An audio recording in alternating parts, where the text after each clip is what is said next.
this video.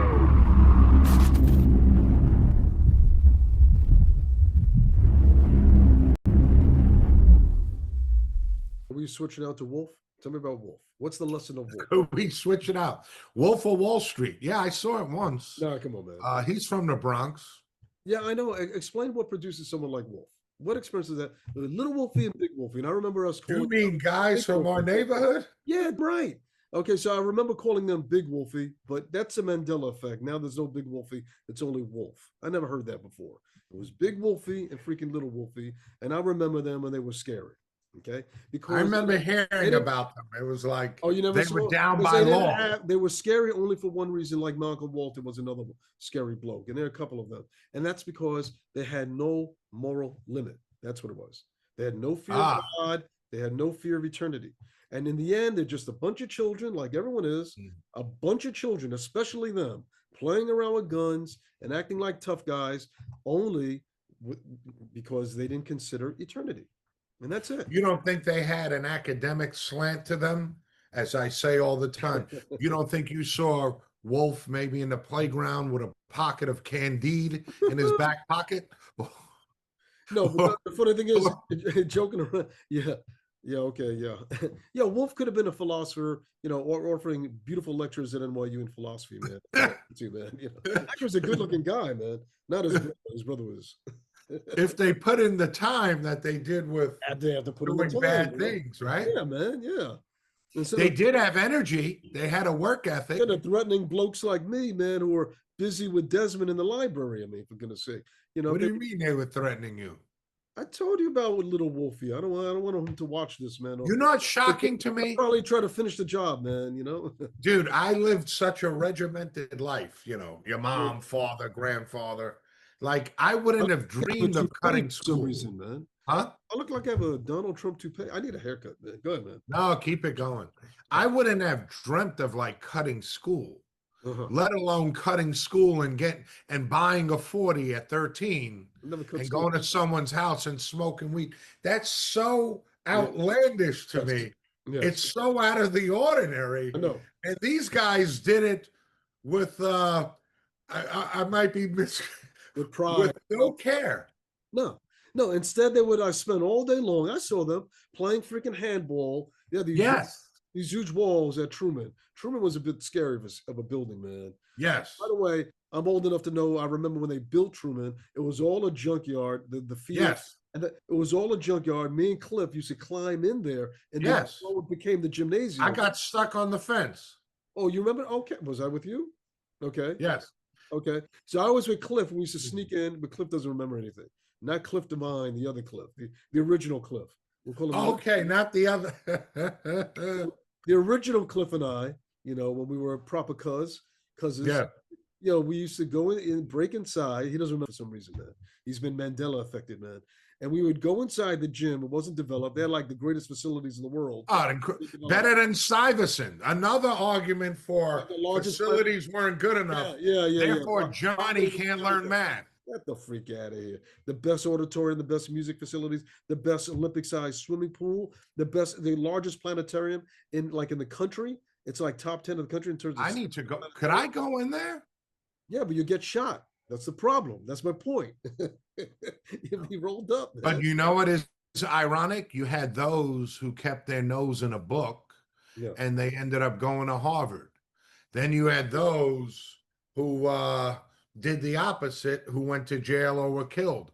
What shocked me, and this is the word I've been looking for. I think I'm losing my memory. I'm using these, Can I take a hair break? Look at my hair. I just woke up. Oh, that's what I had to reverse the image. I don't understand. One second. This guy's like Cheryl Tiegs in 1978. She's the most beautiful model ever, man. Cheryl Tiegs? Oh, without a doubt. I like Christy Brinkley. Nah, get out of here, man. I can't like what I like? No. I like objectively speaking, it was Cheryl Tiegs. And by the way, I used to say a woman, and it breaks, I can't believe it. I used to say she was the most beautiful woman ever, and she lived right next to us. Can you believe that? Who? Carol Alt. Can you believe that? She lived by us? Yeah. Well, she's from the Bronx. Let's put it that way, man. I didn't know she was from the Bronx. Carol Alt? I know. I can't believe it. She should have rang you guys up. The Kennedys She's are not a Bronx. Bronx woman, is she? The Bronx girl, man. Yeah. Really? No, the prettiest one is that blonde from Tanya Roberts is a Bronx Oh, that's a good girl. one. And I think the top of the top of maybe beauty, except for the occasional ones that didn't become famous that we knew in the streets of co-op and stuff. Connie Selica. Oh yeah, she's another one. She's up there. No, probably Stacey Dash. We take her for granted, man. She's beautiful. Diane Carroll, another one. That's some beauties, man. Right? Carol Alt's a Bronx woman? Yeah. Now you respect, right? No, I always loved her. Me too, man. She was married to Ron Greshner, Oh, okay. the hockey player. You had a chance, man. He's 64. Yeah, you had a chance. That's within your age level, man. Oh shit, New York City. Yeah. It says Flushing, Queens. Nah, I heard the Bronx. Oh, a daughter of Muriel, who's from his mom's from the South Bronx. Mm. Wow. Yep. Beautiful woman. She was gorgeous, man. These women, man, they used to get you. I was telling my friend the other day, she's a fashion designer, good friend, beautiful person. Friendly friend or just a friend, man? No. She's getting engaged. It was never like that. She's gorgeous. She looks like Tanya Roberts a little. Okay. She's that pretty. But I said to her, the greatest feeling in the world is being like 13, 12 to 14, where you like someone. And like you see them, you're like, wow. And I'm a little particular. Oh, let me see how tall she is. Wow, she has a nice shape. Beautiful. See her the next day. Oh, I like her style. And then you're like, your friend's like, oh, that's Gina. She's in my class. You're like, well, tell her I think she's very attractive because, you don't get to see her during class. So you're 12 or 13 because when you're 11, you send a letter and it has a box. Do you like me? Yes. And you well, my friend did that in college when we were studying for finals. Put a box. Do you think I'm nice? Check yes or no. I think that's adorable. It worked for him too. Yeah. But that's a good feeling when then your friend, let's say he's a loyal friend. We all have a great friend for like 6 months, and he's like, dude, she thinks you're cute. Yeah. No, she thinks you're cute. You're in. Then you got to break the ice. But what about when you had that friend who likes her too, and like he messes it up? Yeah, he messes it up on purpose. Yeah, he tries to act like he's hooking you up, but he's hooking himself up, and he positions himself. Exactly. Oh yeah, you think he's cute? Looks like he does the work. Yeah, he's cute, but he has athlete's feet, But look, in the 80s, but he comes from a single household. He was born out of wedlock. No, I'm kidding. No, but in kindergarten, he peed in his pants, something like that. Wow. You always have those that said they were looking out for you, but they didn't. Exactly. But wait, you talk about Wolfie. I'm serious. I'm still amazed, and I'm not trying to be funny here. And I keep bringing up the same books because I'm not well read. Can I just finish our story? Wait, can I just say one thing? I'm there on a Saturday doing a 10-page report on Ethan Frome, and these guys are running ragged. It's Cliff again, man. Yeah. Yeah, they're running ragged, doing whatever the hell they want. Crazy shit. And that's all I'm saying. But go ahead. Yeah, they're running. What does it go? Buttwile or Buckwile? Buckwile. Wait, which one? I think it's Buck. Buck, like a buck. Yeah, but when you're in Rikers, it's Buttwild, right? It's changed, right? Probably. I don't know. I've never been. I'm a little scarred. I'm seeing this dude Fleece, who was like a serial rapist, man. And how he used to, get young prey like you, man, young fish, fresh fish. When you show up to Rikers, man, or Clinton or something like that. I had to go to Rikers to visit my father, right? I was there. I was there. I was there too. Okay. So wait, I went with Orlando Cepeda one time. Oh, this is the greatest story ever. Okay. So I don't know. Orlando Cepeda, God bless him. I love him. He's an uncle to me. God bless you, Orlando. Rest in peace. He got busted for marijuana in 1974. They said intent to sell. His body was hurting. He used to smoke. That's such a minor thing. It's incredible. Now it is. Yeah. Now you be caught with a dress and a helmet on. What? I don't know. But so we go to visit my father, Right. and there's checkpoints, right? And look, I'm telling you, this is when I became I guess I was a liberal for 10 minutes. Yeah, you were. They bring in German shepherds.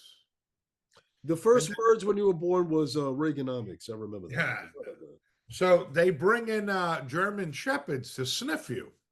And I'm sitting there with Orlando. Now I know he still smokes. He still gets high, right? So a German shepherd comes to me, is not interested, walks away, goes to Orlando, sniffing him, sniffing his privates. He's definitely intrigued. You definitely got the dog's attention. Dog comes back, sniffs him again. What? The officer holding the dog goes, "Please come with me." And I'm looking at Orlando like, "No, you did not. I hope you didn't do anything wrong, right?" Oh, you crazy. Dude, Orlando's like this. Look. Shakes his head. I'm like, does this guy have a bag of hooch? Like, is he trying to sell something to my dad to give to his Muslim brothers? Yeah, so right? Yeah, man. Yeah. What happened? So they bring so while they're bringing him, I'm like, this is a Hall of Fame baseball player, Orlando Cepeda. I threw that out there. Ooh. Bring him in a room. I see him with the glass. Yeah. The dog's up on him. Yeah. A German shepherd harking back to WW2 or the riots of the 60s. Are you serious? Orlando comes back. I guess they cleared him. Woo. He sits by me. He's like this, look. And I look at him like, did you bring anything or something? He goes, look, you really have to love someone to come here. I thought you were going to end it like the Mickey Mantle story, man. No, but that's what happened. You signed some baseballs for us. No, he actually started signing when we went to places. He had cards and he was signing cards. Hey, man, tell the Mickey Mantle story, man. Wait. So let me finish. Oh, did I tell you I saw my dad, right? Yeah. And I told my dad, half jokingly, but maybe I saw something. I said, the Muslims are going to come to you.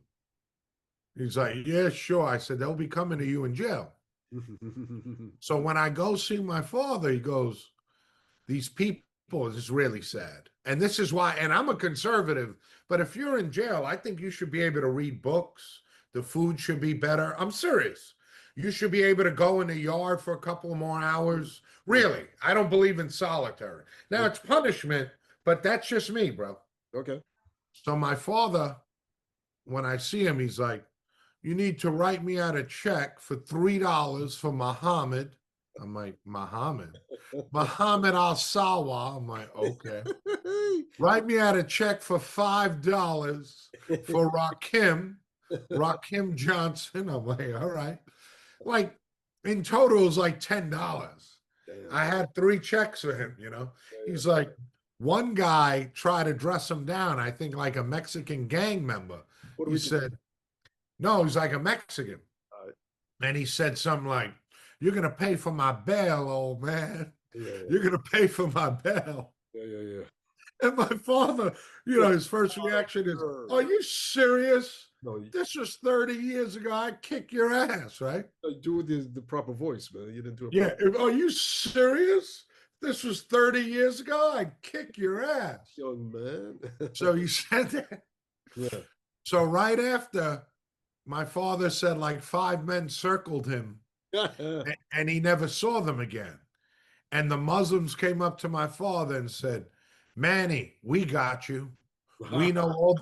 This made me cry. We know all the good things you did for people out there. Oh, that's good, man. And all they know all. They do their research. You're bringing me to tears, man. Yeah, no, I cried. We know all the good things you did for people out there. We got you. He won't bother you again. And they never shook him down for anything. That your father was like the poster child for the Republican Party in the Bronx, New York. Right. Because they think right. It comes from the left. No, it does not. Sorry. Right. People are shocked when I tell them that. You're good too. Yeah. Oh, people are shocked when I tell them that Sotomayor got that judgeship through my father as a Republican. He offered that to me too. You know that. You were going to be on the Supreme Court. Yeah. Hey, you never know. No, but what happened? No, you could have done it.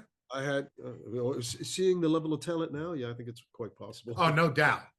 No, I'm not kidding. You But could do it right now. I think it's a joke. Actually, it's kind of a peg down, man, in many ways. Yeah, now it is. It's Did you know you don't even have to be an attorney to be a Supreme Court justice? Yeah, look at Justice Morpheus. Was that her name? Morpheus? The Who's infamous that? hanging judge? Fact check, man. That's what I do in my class. Fact check. In this age, you can fact check things quickly. Judge Morpheus, okay, the hanging judge of Miami. I was in Really? scary, man. Yeah, she never went Wow. to graduate school, man. She proceeded. I just think she took the exam to be a lawyer, and she was like the toughest judge in Ellen Morpheus. Morpheus. What a name, too. Can you believe that? Yeah, it's like that superhero, Marvel Comics, no? I mean, it's just like a name that perfectly captures a person, like Ralph Sampson, for example. You know? Oh, that's a great name. I mean, I just saw him interviewed. know, By the way, divine. she You know? prosecuted Jim Morrison. Oh, it was her. Okay. Yeah. No, but I see a male who prosecutes Jim Morrison. Or maybe that was on a. No, that doesn't make sense. That does not make any sense. Morpheus. Oh, Wow, interesting. yeah, Morrison. I'm thinking about. Sorry, I was thinking about the serial killer. What's his face? Oh, Ted I Bundy. got you. Man, they kind of look the same in my head. Was they kind You of mean Manson? Ted Bundy? Oh, I thought you meant this, which I'm reading. Oh, Flo I just got told the you. same book. Yeah, I got this 5 years ago, and then I bought another one. Yeah, that's the one that Candace Owens keeps pushing on us. Yeah, what's his name? Joe Rogan. I heard him talk about it 4 years ago, so I bought it. Oh, sweet. There are 2 or 3 books that Candace Owens says are required reading in the academy. Okay. Yeah. Up to snuff on all things that are true conspiracy theories. No, true conspiracies. So Truman High School, and I remember Yes. building it. I don't know where this is going, but we used to sneak in there when they were building the damn place. Yes. And they had these cavernous, they had like 3. I used to sneak in all the time, even after they finished it. We used to sneak into the gymnasium and go on the trampoline and play around with the rings and all that. They should have kept that open for the community. Such a people have no idea. It's actually ranks number 1 typically among high schools for drug arrests, and violence and shootings and all that stuff. It's insane. But the place, in terms of facilities and even teachers, I knew the teachers well because there was like an interaction between IS 180, Right, Truman, and IS 181 and all that stuff. And I remember Mr. Altieri, who was the music teacher. He was incredible. Oh, you told me about him. Yeah. Yeah, there were good teachers there, man. But they had Mr. Sagrin. They had the Peachy brothers, Who are the Peachy brothers? and then and they were met with the Acosta sisters, were beautiful, God bless them, Dude, they had gorgeous facilities. Incredible. And Olympic-sized swimming pool. We used to go there all the time. They had music facilities that rivaled Juilliard, for goodness sake. They were incredible. Oh, I bet. Okay. They had the stadium. Okay. They had the planetarium. Yes. They had a planetarium, and I think it was second in size in all of New York State, which probably means about the largest in the world, okay, for a planetarium. They had an auditorium we still use all the time. The auditorium was... Yes, they would bring in the grammar school, right? State of the art. It was beautiful, man. We had our graduations there for, I think, PS 153. Yes. PS 180. Probably. I went to 178 till 2nd grade.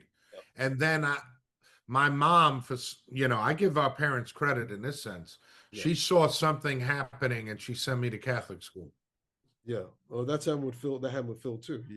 Phil got scared because there was a race riot in IS 180. I was there. I was never afraid. Phil got scared, and then he went to the most racist school on the planet, I think. Where his nickname turned to Blackie. Remember that? Yeah, but he learned about prosciutto and melon. He never had that before. Thanks, man. In Williamsbridge Road, dude. They called Phil Blackie. He wasn't from the neighborhood. Yeah. Phil was dark skinned. Almost a purple hue to him, and it almost looked like scales. And dude, when they had that Kim fight, they called him. They said, "You know what, yo, man." They give him props. Said, "Yo, that Israeli guy could fight." That's what they said. They didn't know about Israel then. They said that. No, really. But let me tell you something. I was there. Okay. Okay. They would pick him number 1 when it came to choosing up sides on a basketball court. So Phil's making fun of me. You go to St. Mary's, Star of the Sea. Your school's on the water. ha ha What's ha. I wrong? don't know. That was a joke. And I'm like, look, okay, Used to cry. okay, right. So wait. He's just like, So Phil goes, hey, we have a oh, basketball game today. I'm going to bring you to the game. yeah, I'm like in what, first grade?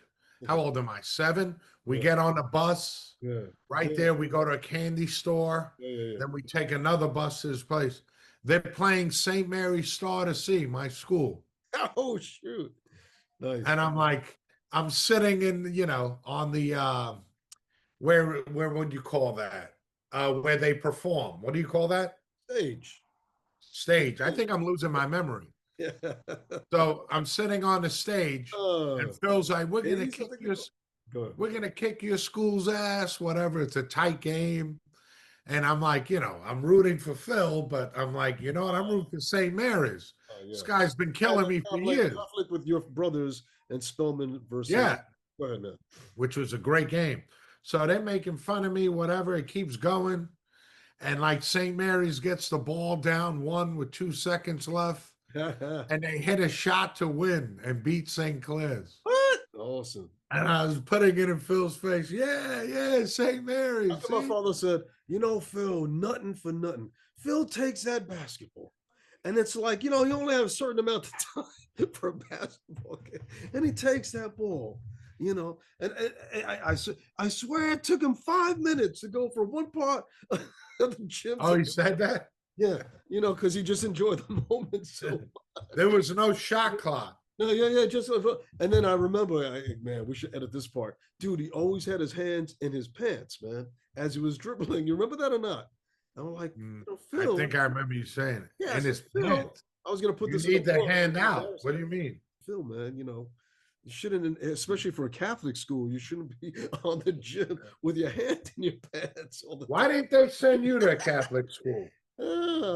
You know what? I really thought in the mind's eye that actually maybe it was better. I thought actually the schooling was better in public school than it was in Catholic school. No way. Well, that's what I thought. Wait, number two. Well, we had Nadine Kowalski, right? So that kind of tipped the balance, man, in favor of better. Right. Anyway, number 2. I thought it was a badge of courage. I didn't want to be soft like my brother who ran away from the first sign of violence, man. He ran away. Can you believe that? I remember that, man. I remember So that. that's interesting. So there was violence, and your mom said he's going. Yeah, it was rich. He got scared. He ran to my mother. He started crying. Yeah, I was there. I remember the fight. How old was he? He was, we were like, we're 3 years apart, right? 2.5 years. But so he was a freshman. I was a senior at the time. I remember the fight. I remember, I think it was Neil Aarons and his brothers who came and Neil Aarons got his brothers. It became a race war. And he had Over what? Wino. Over nothing, man. You stepped on my shoe, man. You looked at me, man. Man. Yeah. Anyway, aside from that, Where did the bully stand on this? The guy that terrorized you? Malcolm Walton. Malcolm Walton. He got thrown out 4 years earlier. Yeah, dude, he was like this tall, man, and he was scary. No, only. Do you think he was going to Catholic church? He had no limits, but I'm not. That's what I'm saying. There was no fear. Yeah, but I'm not being honest because deep down inside, I love them all, and I love him, and I still love him.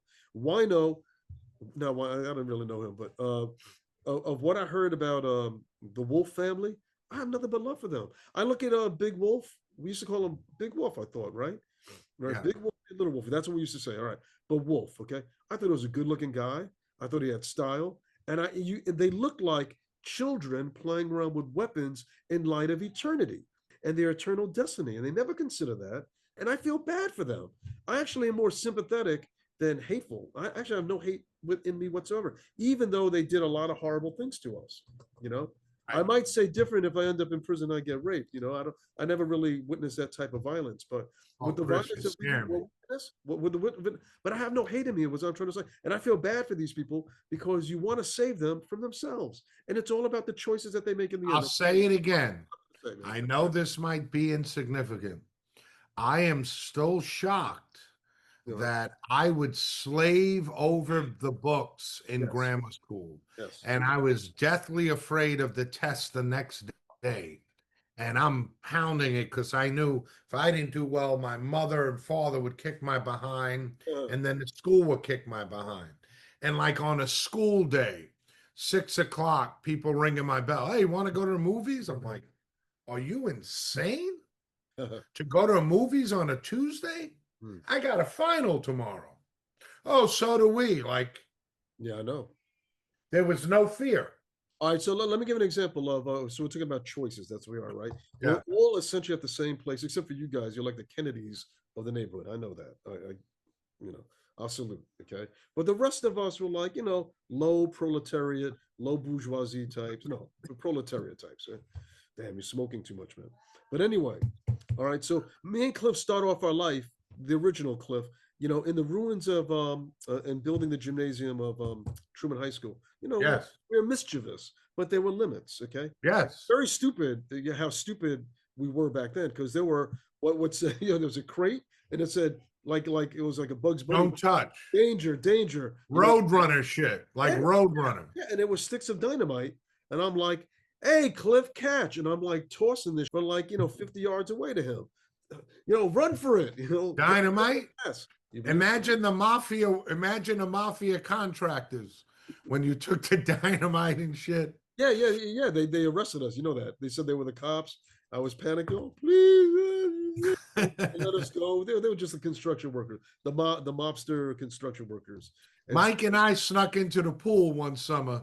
We had a cruel summer. All we did was play stickball. Yeah. With kids from LA. We were like, we want to go to the pool. We snuck in. Oh, we're in the pool swimming. And the workers, of course. You're lucky we didn't sick the dogs on you. I'm like, really? Dogs? What are you protecting here? Like water?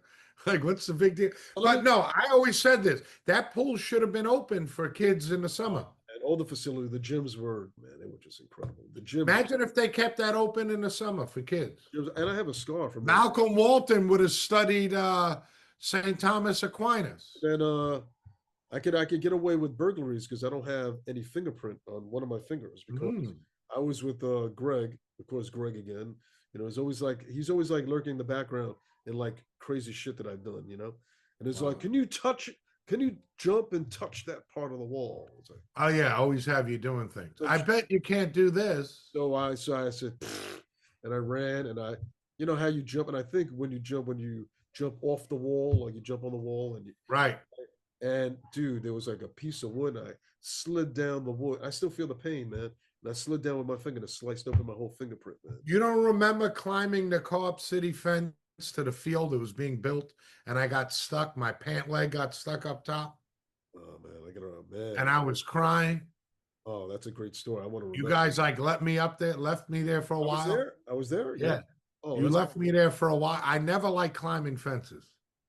Man, especially ones with the small holes. Yeah, but I used to climb your fence, man, to play. I don't know why they locked that. Why did they lock that for basketball? Were they stupid? The IS 181 basketball court. Right. It makes no sense. I used to. It should be open all the time. I used to climb. I was so proud. I used to climb up that fence in about 5 seconds, man. And it's about 30 feet high, man. I couldn't climb. I didn't like fences. Hurt my hands and feet. Anyway, change this topic. Now, fast forward like 10 years later from that dynamite incident with being the original Cliff, and I'm with Alex Aviles, okay? And check out Alio, right, back in the day. And we used to, go up, through the valley, by the way, right? The hood, That's crazy. Yeah, wait, over the highway. Wait, it was a blizzard, like the worst blizzard that New York has ever seen. Maybe America's. Yes, I remember it. 3 feet, 77. But they talk about climate change. Okay, well, no, they say global warming, right? Might have been 77. Yeah. No, because I started spelling it. There was 2 of them. It might have been 1980, flat, because I started spelling it. Okay. So anyway, this is how dedicated we are. These Truman brothers were hanging out all the time, playing freaking handball, and chasing skirt and all that stuff, right? Whatever, playing hoops, and yet there was a blizzard, and that's the point that I'm trying to make here. There was a blizzard, that rivaled all blizzards. It was historic, okay? And you would not believe, like, the very famous says something about this psychotic nature of Cardinal Spellman High School, the school on the hill, above the ghetto, right? In the midst Never of closed. projects, okay? Yeah. So there was an announcement on the radio, okay? Well, give me the name of the radio station again. Win-win news. What is it 10-10 wins? 10-10 Yes, wins? yes. Oh, 10-10 wins. so like, oh, I was like, snug as a bug, on the radiator, like, and you saw, and there was completely white outside the house, there was already about 3 feet of snow. Like, Right. oh, awesome. All the Every high schools school's in closed. all the schools in New York City are closed except for one. Can you believe that? Cardinal Spellman High School. You believe that? No, you believe this? How could they stay open? So, And everyone showed? no, I'll tell you a story. Me and Alex, like dummies, this is how dedicated we were to get a freaking education. Yes. Through the valley, wait, literally like swimming our way through the valley, over the highway, the infamous highway path. That's insane. Over the highway, through the valley, through Baychester, man. How Yeah. that place is, Yeah. literally like making our way, like almost swimming, completely covered like a snowman. Actually, we walked in, covered from head to toe with snow. No one's in the building, right? And they Oh, said, wow. we just decided to close the school. You believe that? Then we had to Oh, walk away all the way back, caught a pneumonia on the way, oh, And then the Monsignor said 4 years later that it was one of the worst decisions he ever made in his life, and he always felt guilty about that, for not closing the school earlier. that's one of his worst decisions. That's what he said, yeah. Okay. He's not But a okay, the point sinless is, though, man. explain to me why some people from the same neighborhood, from the same general circumstance, were that motivated to get an education and to do Yeah. well. With all our faults, don't get me wrong. Yes, of course. Decided to, chase the life of a gangster. Explain that one to me. Yeah, my parents and like academics, I knew like when you were whatever, first to eighth grade, your assignment, who you are your grades right now, being a good boy. You know what I mean? You knew that. And that was who you were. Like, this is who you are right now. Let's say if you play in the major leagues, your assignment is to be the best baseball player you could be, right? And stay out of trouble.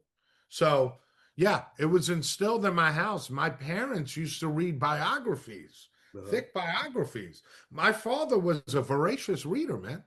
Yep. He was intrigued with a lot of things, with food, with golf, maybe travel a little bit, woman, my clothing. My dad liked a lot of things, but they've always respected being better. Remember, my mom would say, and your mom, don't be a títere to you or me. They didn't want us to be. That's why, like in the early 80s, I wanted a Kango. My mom, you're not wearing that, because she knew it represented something. I think that they meaning what for our non-Puerto Rican? Like a tough guy, a guy on the street. Right. They wanted us to be men of letters to some degree. No, good, outstanding people who, but you know what I loved? They were very proud of who they were. My father wore his Puerto Ricanism on his sleeve, but he respected other cultures. It didn't mean I'm Puerto Rican, so I am going just to be like a frat brother. Puerto Rican this, no. Oh, I love Italian food. Wow, I had a great Japanese meal. Beautiful cult, like he absorbed all different cultures. Do you know what I mean? Unlike our frat brother, we won't name him. But who? And can you end this with the story of Mickey Mantle? Oh yeah, just a beautiful story. As you know, Mickey Mantle. This story has to do with the wages of our sins, right? With the path that we choose over the course of our life. Yes. Mickey Mantle was the biggest star in the world in the 50s. Getting his autograph, I guess, recently. It's worth a lot of money. His rookie card, I believe someone probably purchased it, not probably, I think, for like $48 million recently, a rookie baseball card. My father told me he'd have these cards and they put them on the wheels of their bike. It was no big deal. Wow. Who would have thought we get to this collective world? So I heard a story when Mickey Mantle passed, his son had a dream. And this is a real story of his son. Yes, this is a real story coming from his son. Oh my goodness. If my recollection's correct. And his son had a dream that when his father passed, he appeared in front of the pearly gates of St. Peter. Whoa. And remember, Mickey Mantle burned the candle at both ends. He drank a Not lot. Martin Luther, but St. Peter. Go ahead, man. Yes, he was a womanizer. He drank a lot. He had fun. Yep. Did a lot of those things while maintaining one of the greatest careers ever.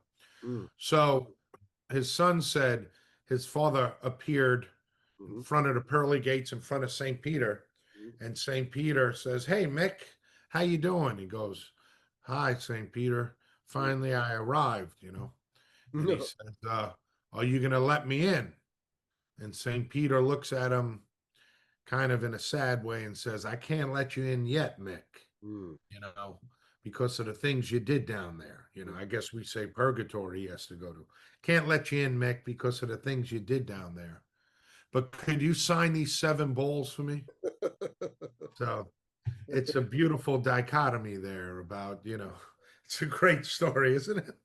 My wife says Diane Keaton just died, and Yes. Cardinale died, and Robert. Your wife resembled her. Yeah, super. Yeah. You should see Waiting for Mr. Goodbar, and when she was dancing in the club. Okay, I just Googled it. I'm going to see the movie. Oh, that was like me and my wife's life, man, at a club, man. She reminds me so, and the way she dances. Really? Oh, spitting image. Look at that scene, okay? Okay. I'll do that. Anyway, so I said, we should pray for Diane Keaton, and she kind of Pray sneered for her. yeah. And Robert Redford, she sneered. I'm like, they're people too, and they're probably suffering. We hope, in purgatory, And So, pray for the nuns and saints God has mercy. who are trying to do the right things. Pray for that priest who Yep. sinned by keeping Spellman open. But I heard, I'll leave it on this note. There's someone who is like the most active advocate for abortion in Mexico. You can look her up. I forgot her name, but I'll get her name for the next time. And she had an image. She actually converted, and when she converted, she was actually approached by God, and God Himself, the Holy Father, Right. Our Heavenly Father, approached her and said, I don't know, through a vision or through something auditory, and said, I need for you to do something. Okay. As a penance, I want you to spread the idea of people praying for souls in purgatory, particularly one particular soul. Yes, yes, whatever it is. And that's Marilyn Monroe. And she couldn't believe it. Marilyn Monroe? Marilyn Monroe? Yes, she's been in purgatory for 50 years and she's screaming. She's in the lowest part of purgatory, which is like one shade away from the pains of hell. Okay. And Yikes. through my great love and mercy that she's not in hell, I forgave her. She did very terrible things, from adultery, breaking up marriages, and all that stuff. Leading people to sin and all that stuff through her sexuality. But I forgave her because of her background. Oh, this actually ties into Wolf. Whether our backgrounds, having been left by her father, which was in Wolf's case, having been, from a broken You know home, that? and brought up, yes, in a brought up in an orphanage and all that stuff, and so he took pity on her. Anyway, Babe Ruth was an orphan and he hit home runs. Now, being brought up that way is all right, cuz. We'll talk. God bless, man. God bless you. God bless America. God bless you.